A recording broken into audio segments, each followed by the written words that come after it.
ನಮ್ಮ ಅಪ್ಪನ ಮೇಲೆ ಅನುಮಾನ ಪಟ್ಟು ಫಾಲೋ ಮಾಡಿದ್ರಿ ಅಂದ್ರೆ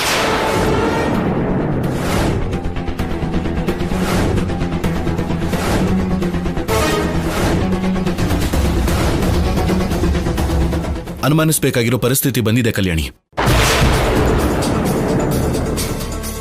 ರಾತ್ರಿ ಯಾರ ಜೊತೆನೋ ಫೋನಲ್ಲಿ ಮಾತಾಡೋದನ್ನ ನೋಡಿದೆ. ಆ ಫೋನಲ್ಲಿ ಮಾತಾಡ್ತಿರ್ಬೇಕಾದ್ರೆ ಭಯ ಆತಂಕ ಇರೋ ಹಾಗನಿಸ್ತು. ಬೆಳಗ್ಗೆ ಹೇಳ್ತಿದ್ದ ಹಾಗೆ ದುಡ್ಡು ತಗೊಂಡು ಹೋಗಿದ್ದಾರೆ ಅಂದ್ರೆ ಯಾಕೆ ಏನು ಅಂತ ತಿಳ್ಕೊಳ್ಳೋಕೆನೆ ಫಾಲೋ ಮಾಡಿದೆ. ನಮ್ಮಪ್ಪ ತಪ್ಪು ಮಾಡಲ್ಲ ಆಫೀಸರ್. ಅದು ತಪ್ಪು ಅಲ್ವೋ ನನಗೆ ಗೊತ್ತಿಲ್ಲ ಕಲ್ಯಾಣಿ.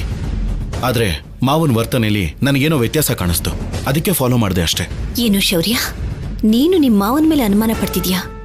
ಅವರನ್ನು ಫಾಲೋ ಮಾಡ್ಕೊಂಡು ಹೋದ್ಯಾ? ಅಮ್ಮ, ಮಾವನ್ನ ಅನುಮಾನಿಸ್ತಾ ಇರೋದು ಮತ್ತೆ ಅವರು ಇನ್ಯಾವುದೋ ಸಮಸ್ಯೆಯಲ್ಲಿ ಸಿಕ್ಕಾಕೋಬಾರ್ದು ಅಂತ. ನೀನ್ ಫಾಲೋ ಮಾಡಿದ ವಿಷಯ ಅವ್ರಿಗೆ ಗೊತ್ತಾದ್ರೆ ಎಷ್ಟು ಬೇಜಾರು ಮಾಡ್ಕೊಳ್ತಾರಲ್ವಾ? ಅವ್ರಿಗೆ ಗೊತ್ತಾಗದೆ ಹುಷಾರಾಗಿರ್ತೀನಿ. ಅದೇನೇ ಆಗಿರ್ಲಿ ಆಫೀಸರ್, ನಮ್ಮಪ್ಪನ್ ನೀವು ಫಾಲೋ ಮಾಡ್ಕೊಂಡು ಹೋಗಿದ್ದು ಸರಿ ಅನ್ಸಿಲ್ಲ. ಹೋದ್ರೆ ತಪ್ಪೇನೆ? ನಿಮ್ಮಪ್ಪ ಏನೋ ಸಾಚ ಯಾವುದೇ ತಪ್ಪು ಮಾಡದೆ ಜೈಲಿಗೆ ಹೋಗಿದ್ದ ಅನ್ನೋ ತರ ಮಾತಾಡ್ತಿದ್ಯಾ? ದಮಯಂತಿ, ನೀನ್ ಮಾತಾಡ್ತಿರೋದು ನಿನ್ನ ಸ್ವಂತ ಅಣ್ಣನ ಬಗ್ಗೆ, ಅದನ್ನ ನೀನ್ ಮರಿಬೇಡ. ಅವ್ನು ನನ್ನ ಅಣ್ಣ ಅನ್ನೋ ವಿಷಯನ ಮರ್ತು ಹೋಗಿ ತುಂಬಾ ವರ್ಷಗಳಾಗೋಯ್ತು. ನಡೆದಿರೋದನ್ನ ನೀನು ಮರ್ತು ಹೋದ್ರು ನಾನು ಮರ್ತಿಲ್ಲ.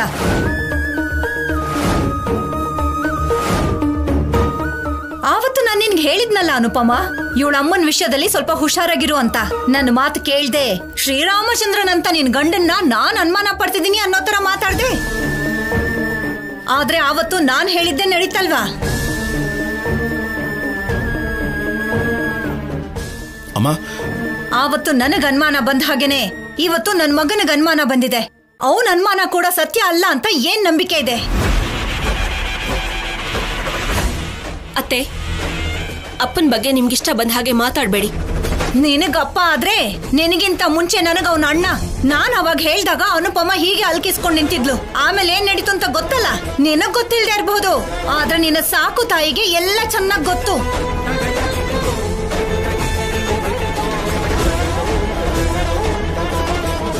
ನನ್ ಮಗ ಅನುಮಾನ ಪಡೋ ಹಾಗೆ ಏನು ಇಲ್ಲ ಅಂತ ಅಂದಿದ್ರೆ ಬೆಳಿಗ್ಗೆ ನಿನ್ ದೇವಸ್ಥಾನಕ್ಕೆ ಹೋಗೋಣ ಅಂತ ಕರೆದಾಗ ಬೇಡ ಅಂತ ಹೇಳಿ ಈಗ ಆಚೆ ಹೋಗಿದ್ದಾನೆ ಅಂತಂದ್ರೆ ಅರ್ಥ ಏನು? ಏನೋ ಇದೆ ಅಂತಾನೆ ತಾನೆ?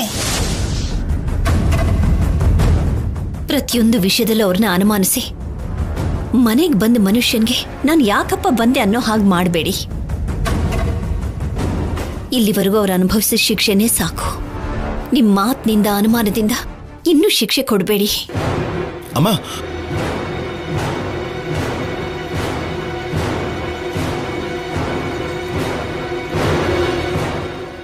ಆಫೀಸರ್,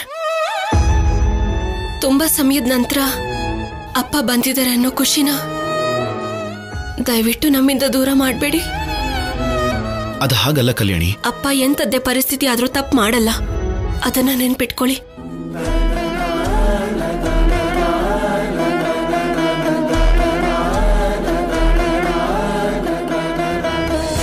ಇಲ್ ನೋಡೋ, ಇವ್ರು ಬದ್ಲಾಗಲ್ಲ. ಒಳ್ಳೇದ್ ಹೇಳಿದ್ರೆ ನಾವೇ ಕೆಟ್ಟವ್ರಾಗೋದು. ಆವಾಗ್ಲೂ ಹೀಗೇನೆ, ನಾನ್ ಏನ್ ಹೇಳಿದ್ರು ಕೇಳಲಿಲ್ಲ. ಕೊನೆಗೇನಾಯ್ತು? ಹೋಗಿ ಜೈಲಿಗೆ ಸೇರ್ಕೊಂಡ. ಅದೇ ನಾನ್ ಹೇಳಿದ ದಿನನೇ ಅನುಪಮ ಸ್ವಲ್ಪ ಜೋಪಾನವಾಗಿದ್ದಿದ್ರೆ ಅವಳ ಜೀವನ ಹೀಗಾಗ್ತಾನೂ ಇರ್ಲಿಲ್ಲ, ನೀನು ಮಾವ ಜೈಲಿಗೂ ಹೋಗ್ತಾ ಇರ್ಲಿಲ್ಲ.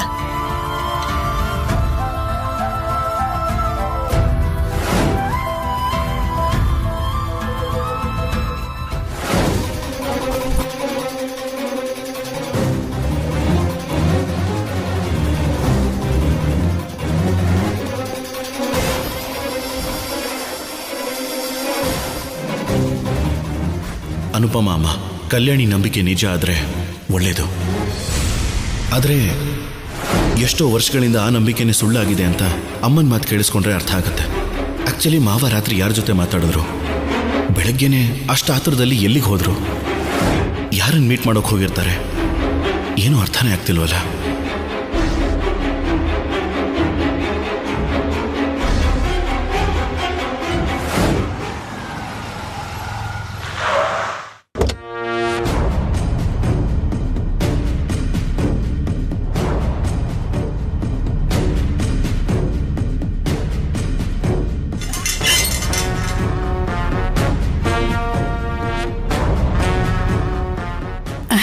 ನಮಸ್ಕಾರ ಅಜಯ್ ಅವರೇ, ಬನ್ನಿ ಬನ್ನಿ ಕೂತ್ಕೊಳ್ಳಿ. ಅವಳಿಗೋಸ್ಕರನಾ? ಬರ್ತಾಳೆ. ಏನ್ ತಗೋತೀರಾ? Coffee, tea? ನಾನ್ ನಿಮ್ಮ ಹತ್ರ ಮರ್ಯಾದೆ ಇಸ್ಕೊಳಕ್ ಬಂದಿಲ್ಲ. ನೀವ್ ಬರಲ್ಲ,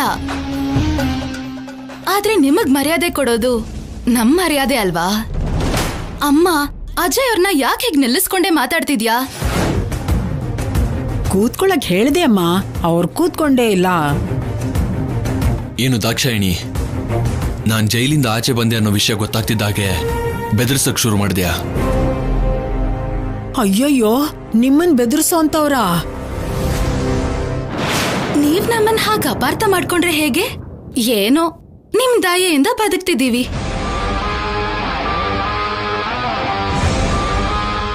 ತಗೋ, ನೀನ್ ಕೇಳಿದ ದುಡ್ಡು.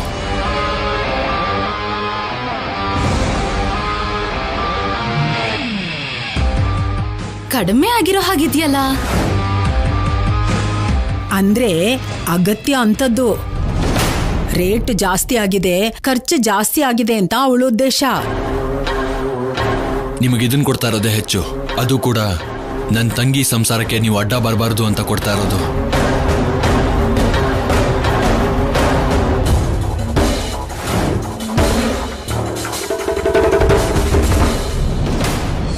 ಅವಳಿಗೆ ಸ್ವಲ್ಪ ಕೋಪ ಜಾಸ್ತಿ, ಆದ್ರೂ ನನ್ನ ತಂಗಿ ದಮಯಂತಿ ಅಮಾಯಕಿ.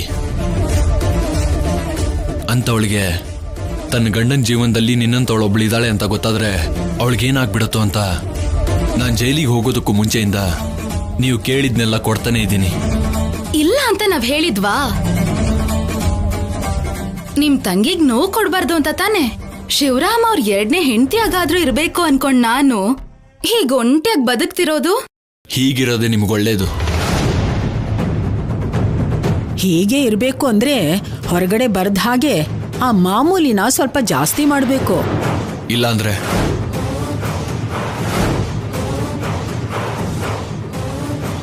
ಇಲ್ಲಾಂದ್ರೆ ಏನ್ ಮಾಡಕ್ಕಾಗತ್ತೆ? ಕತ್ಲೆಲಿರೋ ನಾನು ಬೆಳಕಿಗೆ ಬರ್ಲೇಬೇಕಾಗತ್ತೆ. ಅಂತ ನಿರ್ಧಾರ ನೀನ್ ತಗೊಂಡ್ರೆ ನನ್ನ ತಂಗಿಗೋಸ್ಕರ ಇನ್ನೊಂದ್ಸಲ ಜೈಲಿಗೆ ಹೋಗೋದಕ್ಕೂ ನಾನು ಹಿಂದೇಟ್ ಹಾಕಲ್ಲ.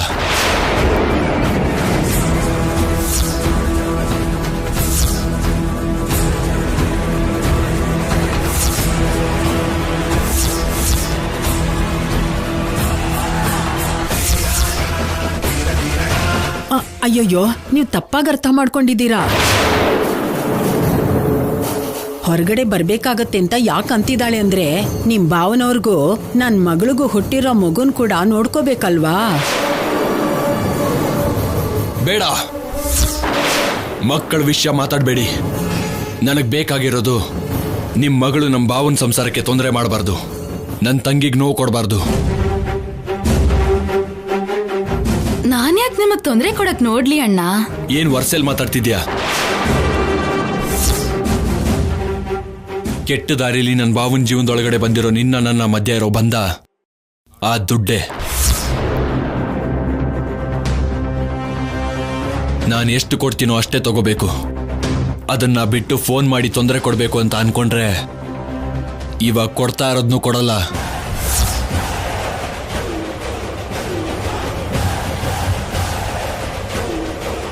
ನಿನಗೇನೇ ಅವಶ್ಯಕತೆ ಇದ್ರೂ ಫೋನ್ ನನಗೆ ಮಾಡಬೇಕು.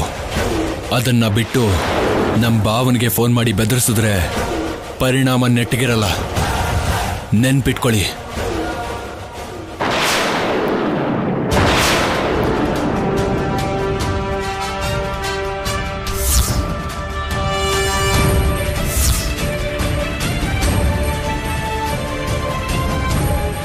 ಪಾಪ, ತಂಗಿಗೋಸ್ಕರ ಅಣ್ಣನ್ ಕೋಪ ನೋಡ್ದ್ಯಾ ಅಮ್ಮ? ನಮಗ್ ಕೇಳಿದಾಗೆಲ್ಲ ದುಡ್ಡು ಕೊಡ್ತಾ ಪಾಪ ಅವನ್ ತಂಗಿ ಸಂಸಾರನ ಕಾಪಾಡ್ಕೋತಾ ಇದ್ದಾನೆ. ಅಜಯ್ ಅವ್ರ ಬಲಹೀನತೆ ನಮ್ಗೆ ಆಧಾರ. ಆ ತಂಗಿಗೋಸ್ಕರ ಆವಾಗಿಂದನೂ ಕೊಡ್ತಾನೆ ಇದಾನಲ್ವಾ. ಹೀಗೆ ಕೊಡ್ತಾನೆ ಇರ್ತಾನೆ.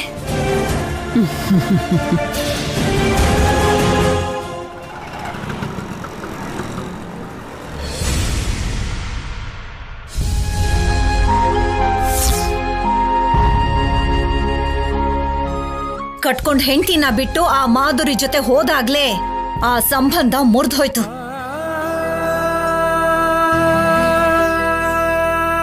ಹೆತ್ತ ತಾಯಿ, ಒಡ ಹುಟ್ಟಿದ ತಂಗಿ, ನನಗೆ ಈ ಮನೇಲಿ ಜಾಗ ಇಲ್ಲ ಅಂತ ಹೇಳಿದ್ಮೇಲೂ ಕೂಡ ನಾನಿನ್ನೂ ಇಲ್ಲೇ ಇದ್ದು ನಿಮಗ್ ತೊಂದರೆ ಕೊಡಲ್ಲ. ಅವತ್ತು ನಾನು ನಿಮ್ಮೆಲ್ರೂ ಮನೆ ಖಾಲಿ ಮಾಡಿಸಿ ಹೊರಗಡೆ ಕಳಿಸಿದಾಗ ನಿಮ್ಮನ್ನೆಲ್ಲ ಮತ್ತೆ ಮನೆ ಕರ್ಕೊಂಡು ಬಂದಿದ್ದು ಮಾವನೇ.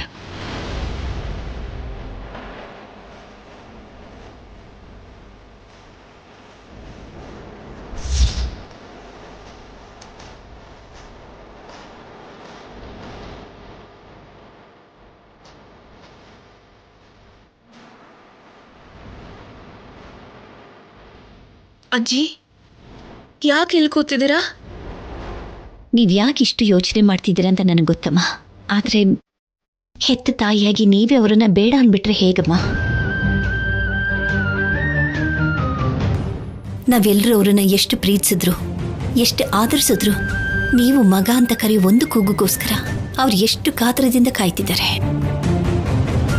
ಅಜ್ಜಿ, ಯಾವಾಗ್ಲೂ ನಡೆದಿರೋ ಘಟನೆ ಬಗ್ಗೆ ಈಗ್ಲೂ ಯೋಚನೆ ಮಾಡ್ಕೊಂಡು ಮನ್ಸಲ್ಲೇ ಇಟ್ಕೊಂಡಿದ್ಯಾ? ಆ ಬೇಜಾರು ಸರಿ ಹೋಗ್ಬೇಕಂದ್ರೆ ನೀನು ಅಪ್ಪನ್ನ ಕ್ಷಮಿಸ್ಬೇಕು. ನನ್ ಮಾತ್ ಕೇಳು ಅಜ್ಜಿ, ಅಪ್ಪನ ಮೇಲೆ ಕೋಪ ಬೆಳೆಸ್ಕೋಬೇಡ. ನಡೆದಿರೋದನ್ನ ಮರ್ತು ಹೋಗಿ ಅಪ್ಪನ ಜೊತೆ ಒಂದು ಮಾತಾಡು ಸಾಕು. ಅಪ್ಪ ತುಂಬಾ ಸಂತೋಷ ಪಡ್ತಾರೆ. ಏನಂತ ಮಾತಾಡು ಅಂತ್ಯ? ಅಷ್ಟೆಲ್ಲ ನಡೆದ ಮೇಲೆ ನಡೆದಿದ್ದನ್ನೆಲ್ಲ ಮರೆತು ಅವನ ಮುಖ ಹೇಗ್ ನೋಡು ಅಂತ್ಯ? ಹುಚ್ಚ ಹುಡುಗಿ, ನಿನ್ಗೇನ್ ಗೊತ್ತು? ಅವನನ್ನ ನನ್ನ ಮನ್ಸಲ್ಲಿ ಇಟ್ಕೊಂಡು ಬೆಳೆಸ್ದೆ.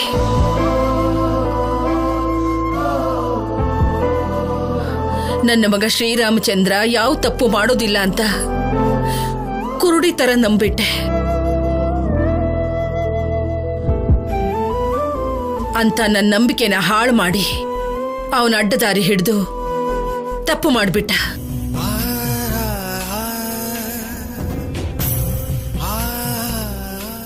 ತಪ್ಪು ಮಾಡಿದವನು ನನ್ನ ಮಗ ಆದ್ರೂ ಸರಿ, ನಾನು ಕ್ಷಮಿಸೋದಿಲ್ಲ.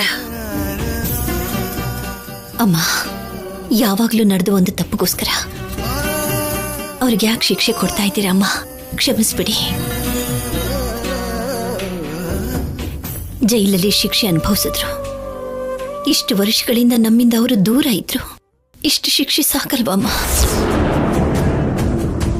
ಅವರಾವತ್ತು ಮಾಧುರಿ ವಿಷಯದಲ್ಲಿ ತಪ್ಪು ಮಾಡಿದ್ರು ಸರಿ, ಆದ್ರೆ ಅವಳು ಇವಾಗ ಇಲ್ವಲ್ಲ. ಮಾಧುರಿನೂ ಸತ್ತೋದ್ಲು. ಇನ್ನು ಯಾಕಮ್ಮ ಇವ್ರ ಮೇಲೆ ಇಷ್ಟು ಕೋಪ?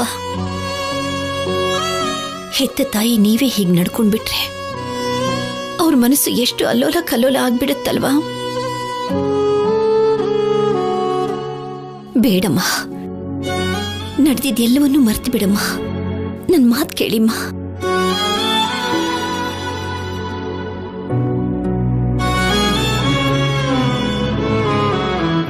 ಮಗ ಅಂದ್ರೆ ತಾಯಿ ನಂಬಿಕೆ, ತಾಯಿ ಮಮತೆ.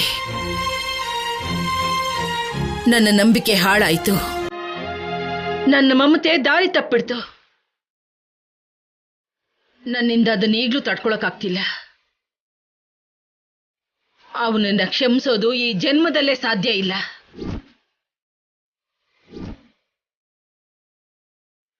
ಅವನನ್ನು ನೋಡಿದಾಗೆಲ್ಲ ನಡೆದಿದ್ದ ಘಟನೆ ಕಣ್ಣು ಮುಂದೆನೆ ಬರುತ್ತೆ. ಅವನು ಮಾಡಿದ ತಪ್ಪುಗಳು ಕಣ್ಣು ಮುಂದೆನೆ ನಡೀತಿರೋ ಹಾಗೆ ಅನ್ಸುತ್ತೆ.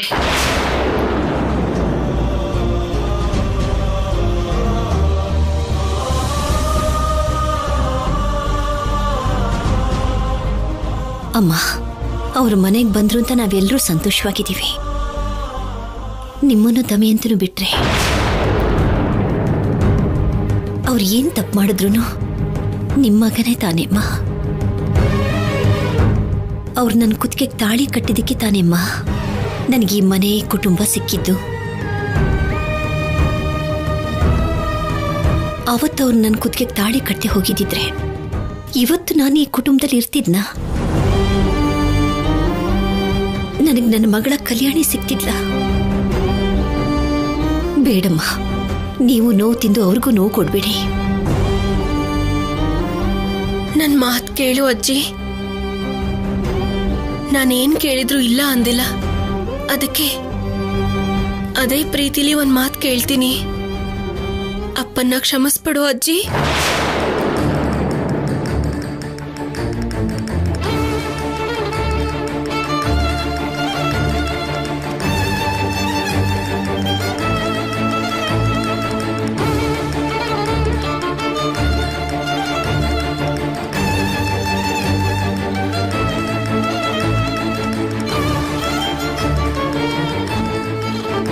ಅಮ್ಮ, ನಿನ್ ನೋವು ಮಾಡಿದ್ದೀನಿ. ಆ ತಪ್ಪಿಗೆ ಶಿಕ್ಷೆ ಕೂಡ ಅನುಭವಿಸಿದ್ದೀನಿ. ನಾನು ಮಾಡಿರೋ ತಪ್ಪಿಗೆ ನಿನ್ ಕಾಲಿಗೆ ಬಿದ್ದು ಕ್ಷಮೆ ಕೇಳಬೇಕು ಅಂತ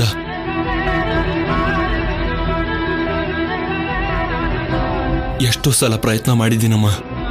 ಆದ್ರೆ ನನಗೆ ನೀನು ಅವಕಾಶನೇ ಕೊಡ್ಲಿಲ್ಲ. ಈಗ್ಲಾದ್ರೂ ನನ್ನ ಕ್ಷಮಿಸಮ್ಮ. ನನ್ನ ಹತ್ರ ಸೇರಿಸ್ಕೊಮ್ಮ.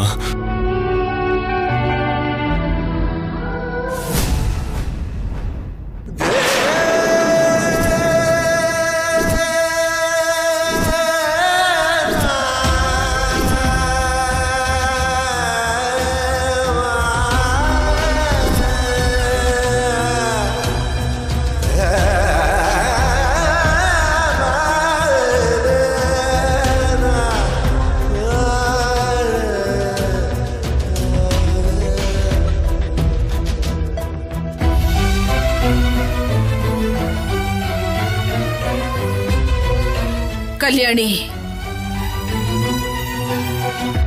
ಮಕ್ಕಳು ಮಾಡಿದ ತಪ್ಪನ್ನ ತಾಯಿ ಯಾವತ್ತೂ ಕ್ಷಮಿಸ್ತಾಳೆ. ಆದ್ರೆ ಇವನು ಮಾಡಿದ್ದು ಕ್ಷಮಿಸು ಅಂತ ಚಿಕ್ಕ ತಪ್ಪಲ್ಲ.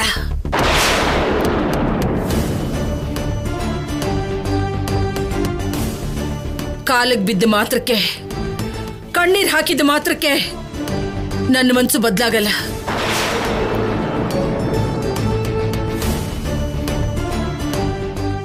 ಅವನು ಮಾಡಿದ ಗಾಯಕ್ಕೆ ನನ್ನ ಮನಸ್ಸು ಈಗಲೂ ನೋವು ತಿಂತಾನೆ ಇದೆ.